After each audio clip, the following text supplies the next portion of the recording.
Pentekoste yaje gukura ibintu mu nyuguti. Pentekoste ni ugukura ibintu mu nyuguti ukabishira mu mwuka. Yesu ahabwe icyubahiro. Pentekoste yaje ibintu byose biri mu nyuguti, ariko imaze kuza ibishira mu mwuka. Haleluya. Vuga na tambuka yafata mikrofone, hanyuma mubwire uko agenda asoma ijambo ry'Imana. Naje ndaza gusoma, ndagira ngo nsome icyarimwe ibice byinshi, ariko tuze kuvuga icyo Imana yashyize ku mutima muri iki gitondo. Reka tangize n'ubuhanuzi bwa Ezekiel. Igitabo cy'umuhanuzi Ezekiel ibice 7, asoma umurongo wa mbere ageze ku 3, hanyuma aze kongera gusoma umurongo wa 13. Soma ijambo ry'Imana. Ezekiel ibice 7, ariko wenda umenye utabampaye sinzi ko bigeze, kubera kuko bavuze ngo n'umuso. Bwana atukuzwe. Bwana Yesu asifiwe. Soma Abacamanza 6:28. Abacamanza 6:28. Abacamanza 6:28. Yego. Aravuze ngo bukeye bwaho abo muri uwo mudugudu babyutse mu gitondo ngo bakanguke, basanga igicaniro cya Baali yasandaye, n'Ashera yari hafi yacu, kandi Ashera nayo bari barayishikiye iruhande rwa Baali. N'imfizi ya kabiri yatambwe hejuru y'igicaniro, cyubatswe muri iryo joro. Barabazanya bati, ninde wakoze ibi? Barabibaririza bamenya ko ari Gideyoni.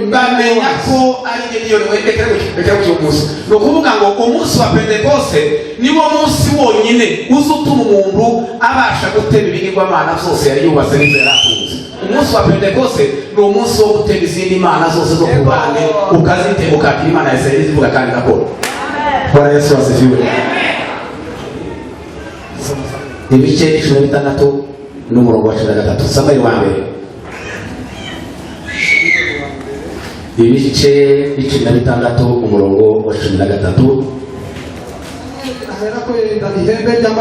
Samweli aherako yenda ihembe ry'amavuta, ayamusukiraho imbere y'abakuru be. Noneho ya mavuta ayamusukiraho imbere y'abakuru be. Uhereye ubwo umwuka w'Uwiteka akajaza kuri Dawidi cyane. Amen. Imana imuheze umugisha.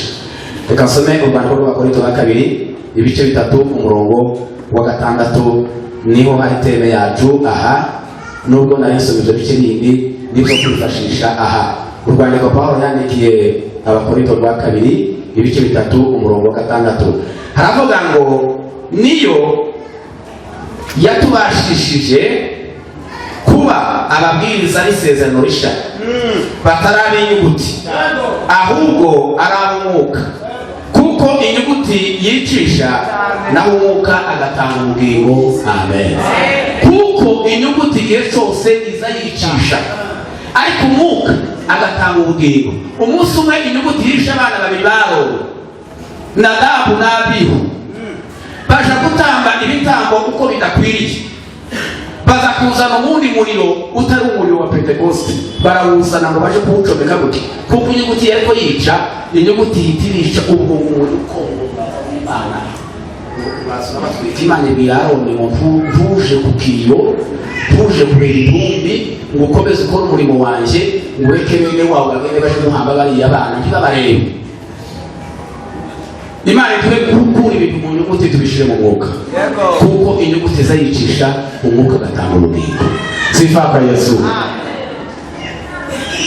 Muri iki gitondo naje none kandi gushimira Imana kuko iduhaye umunsi mwiza wa Pentekoste, umunsi mwiza w'Abakristo, umunsi mwiza w'itorero.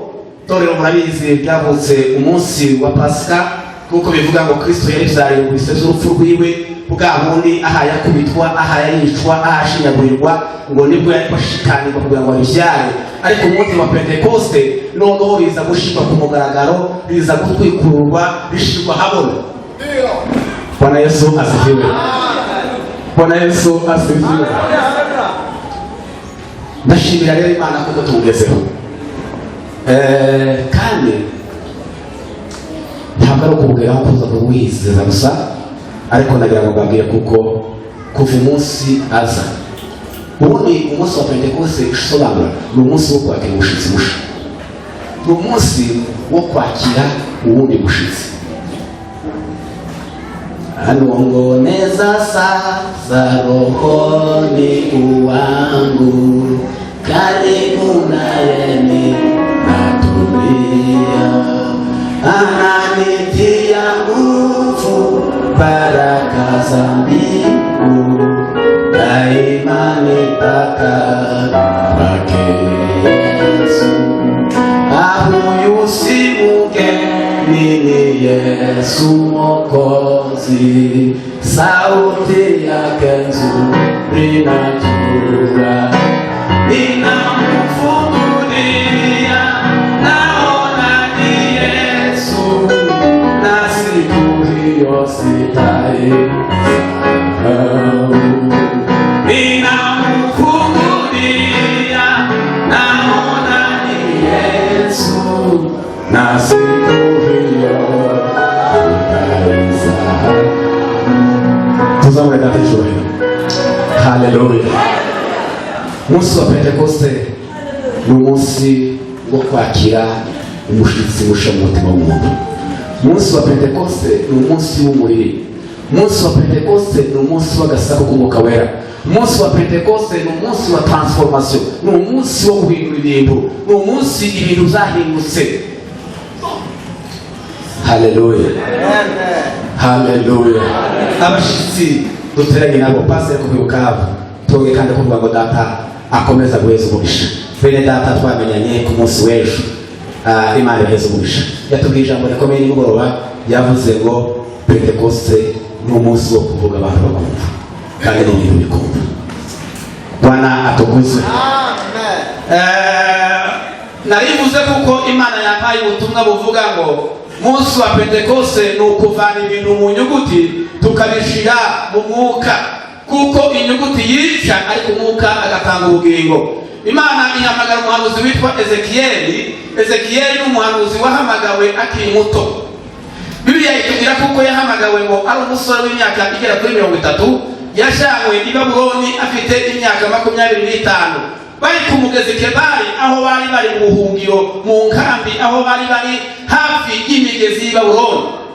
Niko umwanditsi wanditse Zaburi 137 aravuga ngo ubwo twicaraga ku migezi y'i Babuloni, ngo twagaza twicara ngo tukarira, imitima yacu ikibuka Isiyoni, tukibuka ibyatubereyeho.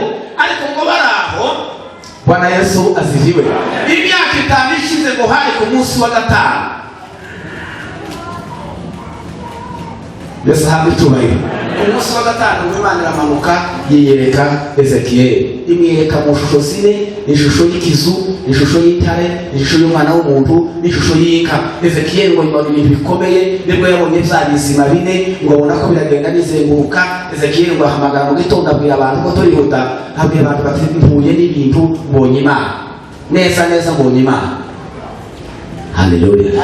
Abantu baramubwira, abahanuzi bakuru abagabo batanze bakuru b'Isirayeli baramubwira bati uratangiye Ezekiyeli, mbonye Imana yacu, Imana ya Israeli uyibona i Babuloni, Imana yacu iba muri Yerusalemu, kandi mu rusengero rwayo rwera, kandi ahiba iba kuri altari iriya hera, ni Imana yacu izibonekera. None uravuze ngo Imana ikwiyerekeye mu mahanga.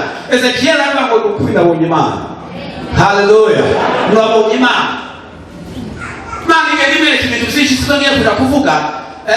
Yagiye ihayimuhamagara mu buryo bwinshi, ihayimwereka amakuru ya bene wabo, ibyaha bene wabo bariko bakora muri Yerusalemu. Imana iramubwira ngo reba komeza witegereze wereke mukingurira icyuho bikamubwira ngo se ubonye bene wanjye ibyo barimo ngo agakingura bati ndabibonye ubonye iki bati mbonye noneho n'ibikomangoma abakomeye nabo ngo bose berekeyeyo ngo bateye urusengero rw'Uwiteka umugongo baramubwira ati usura kandi urebe wagiye kuja kureba babona abagore bose bo ngo bapfukamiye tamuzi ko barayirana ko barayirana bagera kwitegereza abandi basanga nakorana izuba ngo yitegereza abandi basanga ibishushanyo bari babikwiza no mu rusengero no ku bibambazi by'itorero ngo bashize ibishushanyo Imana iramubwira ngo Ezekiyeli ubonye izo bene wanjye barimo yego Imana itabarire cyane ariko nanone ngo n'ubwo Ezekiyeli yabonaga ibyo akabatumaho ariko ntibigeze bahindukira nta makuru yo guhindukira bari bafite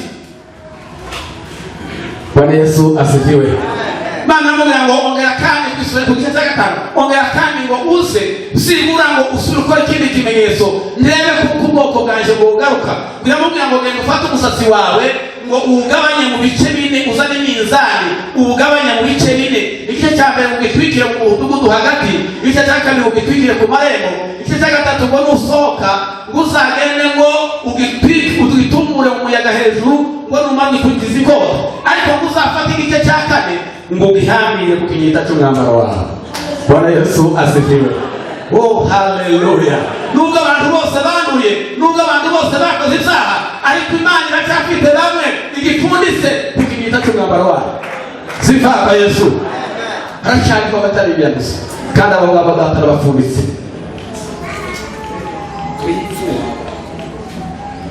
turapfunditse ongera kandi uvuge ngo turapfunditse Bwana Yesu asifiwe Bwana Yesu asifiwe yaramubwiye ngo wa musasi uhiye hagati mu rwa n'abantu ba Isirayeli bazabura Nebukadineza kuzabura y'ababikamo abasangira mu bahungu basohoke hajya ku marembo wa musasi uhiye hajya ku marembo ngo bazagwa ku marembo abasangira mu basohoke babikariruka ngo bazagenda ku marembo baharagira umugerase ariko izo zose ngo bituma ubwoko bwa Isirayeli butihana ngo bwicuze iyongera kandi kumvira ikindi kintu Imana itubabarire cyane Imana Isirayeli itubabarire cyane baramubwira ngo usohoke ku mugaragaro ugende ufate ibintu zawe ngo wama wikorera ibintu ngo biheke ku mugongo ibintu uzikorere ngo usohoke wimuke ngo ku manywa y'ihangu bahari bakureba ngo numara kwimuka ngo nugera mu muhana nugera ku gasozi ngo ufate gucane ufate umuriro gucane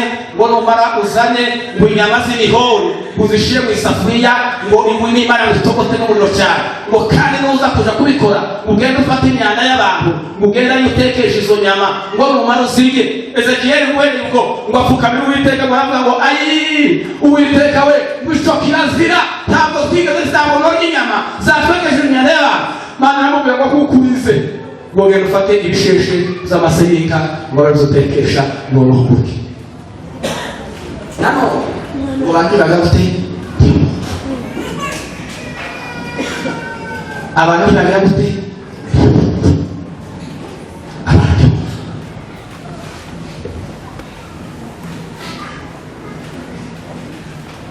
bavuze ngo Pentekoste Imana idufashe dukure imirimo y'ubuti tuyishire mu mwuka kuko inyuguti yicisha ariko umwuka agatanga ubugingo sifa kwa Yesu oh haleluya tuvane ibintu mu nyuguti tuvane ibintu mu nyuguti tuvane ijambo ry'Imana mu nyuguti tuvane indirimbo mu nyuguti sipewe uvane sente mu nyuguti uyishire mu mwuka uvane sente uzoyikure mu nyuguti uyishire mu mwuka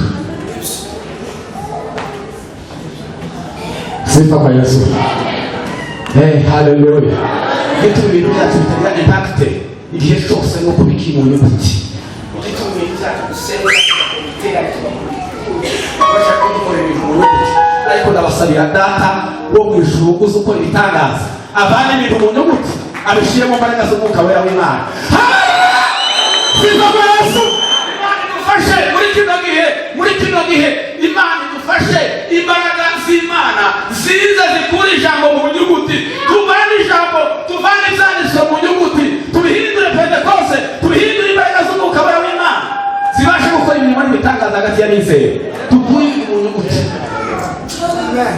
Pentekoste tutayizanye yaje gukunda inyuguti cyangwa usasenge tukanyura tuzatumvira ko yayivuga iba yavuye mu nyuguti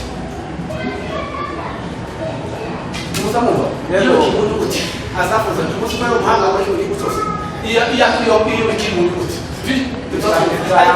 mu mwuka iyo bivuye mu nyuguti sifa kwa Yesu.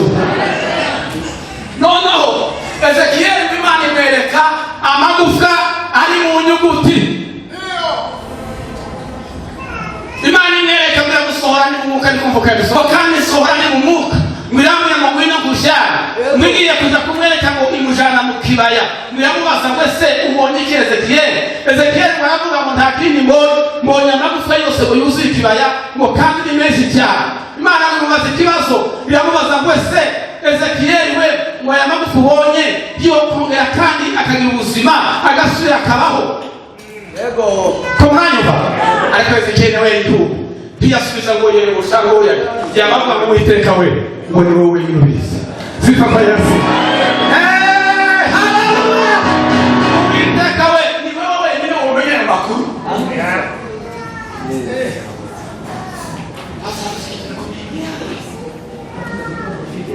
ngo nuko abantu barimo kuvuga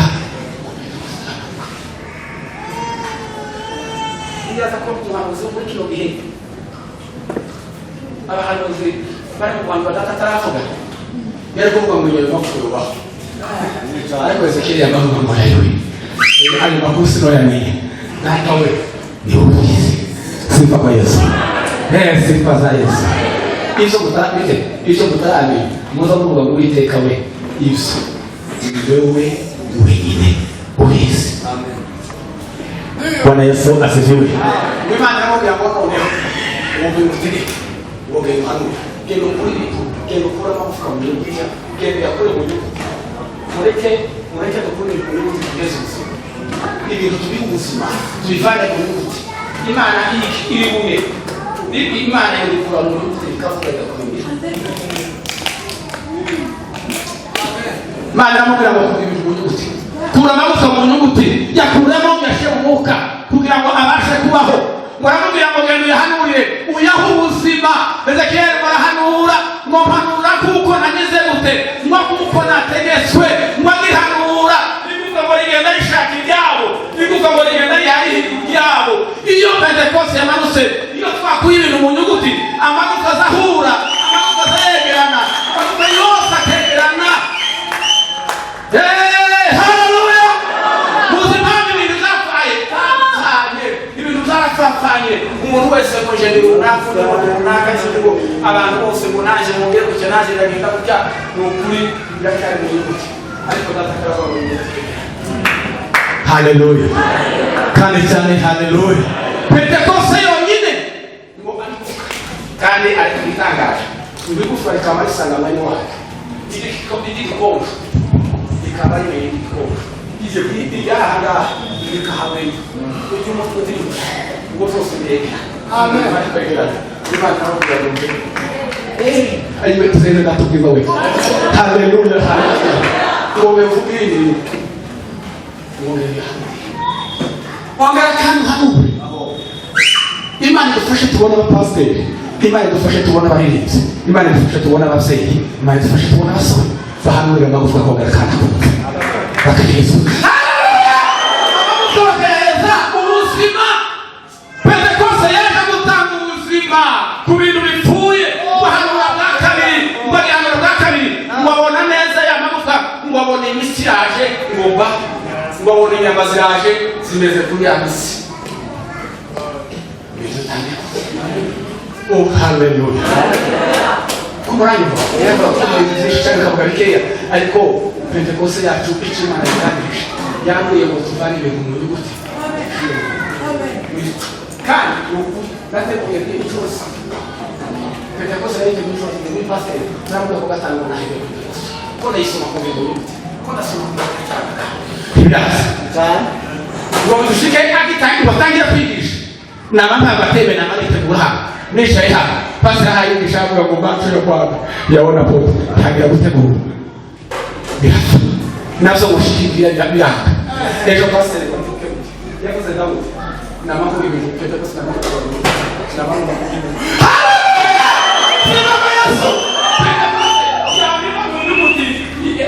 Yesu ubuzima buraboneka ahabwe icyubahiro data ahabwe icyubahiro. hanyuma rero muhanura muhanuye imana kugira ngo subira iririmbo ya gatatu ngo agihanura bwa gatatu ngo yamabona neza neza no kuhaza ubu ariko Ezekiel yahumye ngo umuntu uraje ngo neza murushaje za nyama ya mitsi ya magufwa ibintu biki imirambo yamabona umuntu usaba kabiri kibaya cyose intumbi kabiri ya zikagenda none bari mu bitindike biramubwira ngo genda hano bwa kane ngo kandi hano ngo bw'umuyaga ngo tuki kasikasi ngo no tuki kuzi ngo tuki mu majepfo ngo tuki mu majyaruguru ngo no mu mara kandi cyane haleluya mana ya Israeli ngo ubwire ngo hano ngo hano ngo yababona ko abamuhira ngo abona ko ubuzima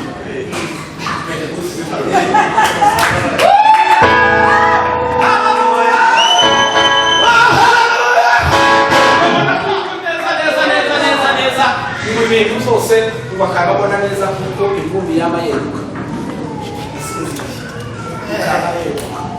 ikemuka ngo zirahaguruka ngo zosohoke ngo zirahaguruka ku byatsi kandi bakamaze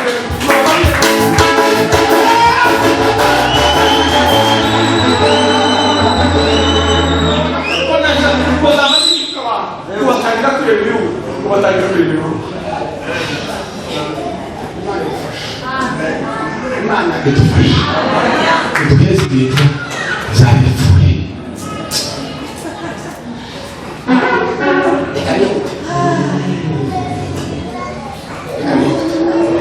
basomye Petero ibitabo byiza kubera Dr. Luka w'umuhanga umwanditsi ukunda cyane w'umunyabwenge Yesu ahabwe icyubahiro Yesu ahabwe icyubahiro umugabo wigeze gutinya atinya umwana w'umukobwa ngo arahunga ngo baramubaza ngo se Petero we niho mwizarandika ngo bamubaze Petero yamavuga ngo muramenye ko kandi Imana ngo barasubira baramubaza ngo barasubira baramubaza bwa kabiri baramubaza ko twabonye nawe usa n'abarenganya ko tubona nawe uko tubaza usa tugenda ubu nyine ko twamunihakana kuko gusa twagira hariya twagamukaga ariko kwamukaye bakakubwira ngo yari umwanya uzakuzirikana muzabona agendana muri n'inshuti urabizi ubwakabiri bavuga ngo izo nabyo simbizi iyo umuntu ngo yabaza aho hari umwana w'umukobwa mutoya ngo yamamubwira ngo nuko wayivuga nawe ndi kwemeza n'imvugo yawe nawe iri kumenyekanisha Petero ngo arahakana usake nayo ngo yabikwita baba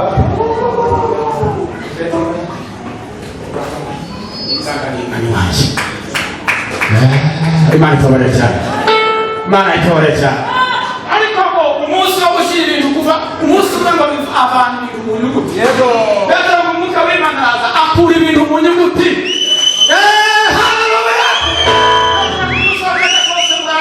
bamaze kumva imbaraga z'Imana biva mu nyuguti yego yari afite ibintu byose yari agendanye nabo ariko yari akitwaye n'inyuguti kandi ikirabwira ko yari atwaye n'inyuguti nuko gusa bapfuye kubakanga yamaze ari kota aja kurwana mu buryo bw'umubiri yamatangira gutema abantu amatwi yari kurwana mu nyuguti ariko byari bigize ko muhabwa Pentekosti dukunda kurwana n'abantu Imana yaravuze muri twaro zacu sikiriza abantu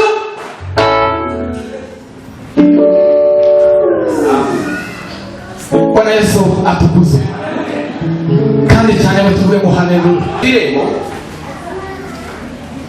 azana ngo n'ikirego ngo kishe amaze kugiheza ubuzima bamaze kugiheza ubuzima Pentekosti imaze kwinjira ngo kinjira ngo kigeze hano ngo nta makuru kigeze kivuga ngo cyangwa gitangaza gute guhimbaza Imana ngo gitangaza gusimbagurika ngo gitangaza gushimiki gitangaza gushima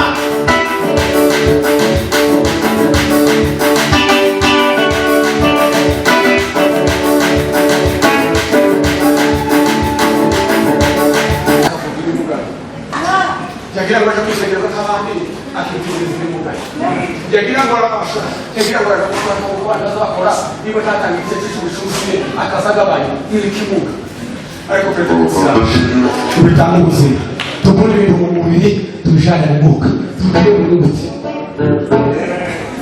Bwana Yesu atukuzwe kandi cyane haleluya tubatangira kubasangisha basangira kuza kubaza mbese iki cyabana wala baba ngamije bikomeye natangaye ubuse kumuruha nizihe mbaraga nubuhe bubasha nubuhe bushobozi bwabahaye gukora ibyo ngo arababwira ngo nta zari zavuye mu nyuguti ngo ikintu gikomeye Joshua urabwira ngo nta kindi cyabaye ubwo ni Yesu Kristo w'i Nazareti waba uri mwafashe mukamujana inyuma y'umuhanda mukamubamba mukamwica ku mugaragaro ngo niwe wakoze ibingibi ntabwo ari twebwe ntabwo ari izina rya mweze we Imana nizaza bakoresha ibitangaza muzamugaga ku rwego sisi ni watumishi wenye ambao hawastahili mbele za Bwana sifa kwa Yesu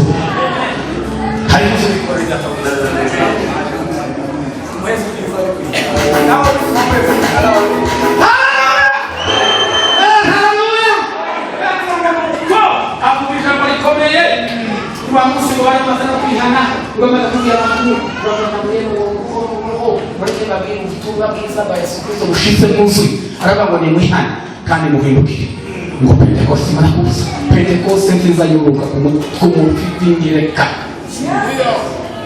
umuntu ufite kandi kantu ko kuhana ka Pentecoste yose Pentecoste zikunda uriho nukuraho na benshi kuko tizibana ikindi ntabwo ushitsi wa wowe kiyoba yanakamba tazabana na Amerika Gideon mureke muvuge Bwana Yesu asifiwe Bwana Yesu asifiwe Pentecoste yinjira muri Gideon mwasanga Isa Yowasi Gideon ni mwene Yowasi mwasanga Yowasi bagiri bamara ikiko mara cyitwa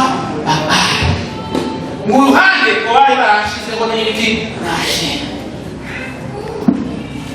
ila kutoa hozeho irasenya ibikunga y'Imana ngo baraza mu gitondo kwese ibi ninde wabikoze ngo amakuru baraperereza CID amakuru ngo baraperereza bavuga ngo nta wundi taki nigeze ndimwe ndibonse taki nabuzuye imbaraga z'umwuka w'Imana niyo bazabasenya izindi mana niyo bazabasenya izindi mana nabuzuye imbaraga z'umwuka w'Imana ngo baravuga ngo nimwe yose akoze Bwana Yesu asifiwe kandi cyane haleluya ngo banaje mu gitondo bati muze taki muze makuru kuri yaratemaguye isi y'Imana zake atemagurwe yo wasigara mu gitondo murabaza umwese yawe amubase jambo rikomeye murabaza ngo Ngavuze ko Imana timuvuze ko Imana bari ni Imana se none ko muraza kuvuga ngo ni mureke Imana yo zigirute Imana n'Imana Imana kuba mureke Imana yirwa haleluya sema Yesu mureke Imana yirwanirira muri wowe ukaza wirwanirira hariho kurwanirira hariho gutsindira intambara Kristo Imana niwe utsindira intambara urengera gusa akayitsinda akaziresha wowe niwe ushobora baravuga ngo nire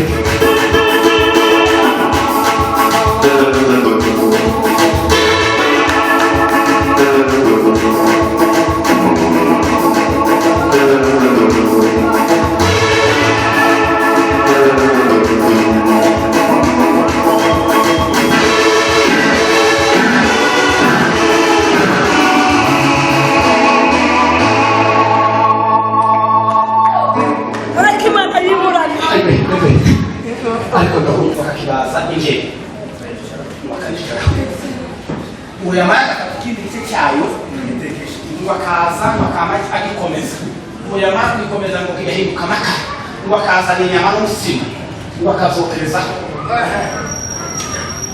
uyamara bakaza ikindi gice cyayo ariko ndaho ikindi gice cyayo bakakibaza neza bakagitunganya kagiconga bakageza amaso n'amazuru n'amaboko n'amaguru bakavuga ngo iyo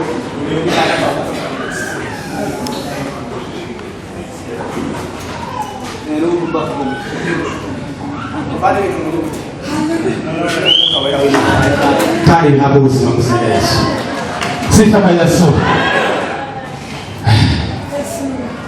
Pawulo avuga ngo sinzanira ibwira simbaye bwiriza kumviriza inyuguti kuko inyuguti yo kwica. Inyuguti yo tubaho. Inyuguti tukwenda gusomera ibintu mu nyuguti. Ariko mureke tubisimu umwuka bw'Imana. Rero inyuguti zo kwica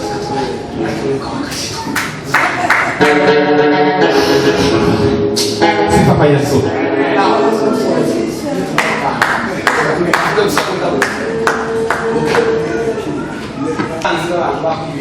Bakabishyira mu mwuka bagira abanza. Dawudi Imana yamuhamagaye umwana mutoya murayizi amateka agiye kuza kuvuga imbere y'isimu. Imana ibwira Samweli iramubwira ngo Samweli we genda i Betelehemu ugende kwa Yesayi mugende ushane ngushuti ihembe ry'amavuta nguje kwimika umwami kwa Yesayi. Kandi yagiye igitangaza gikomeye yagiye Sawuli akihari kandi mwizira reka kubwira inzira ngo yaganaga kwa Yesayi yagombaga guca kwa Sawuli. Inzira y'ibyiza byawe, inzira y'umugisha wawe, inzira ya Pentekoste, inzira yo guhemburwa izaca kwa Sawuli wawe, izaca kuba kurwanya, izaca kwa Satani. Aho ngaho iyo nzira nta handi ntugakwepere iburyo cyangwa ukwepere ibumoso uzagende gusa mushyira wogenda nakubwira bafata ihembe nawe tubarishyira muri kandi ngiwe aragenda Samweli asabije muri Imana muri Bibiri.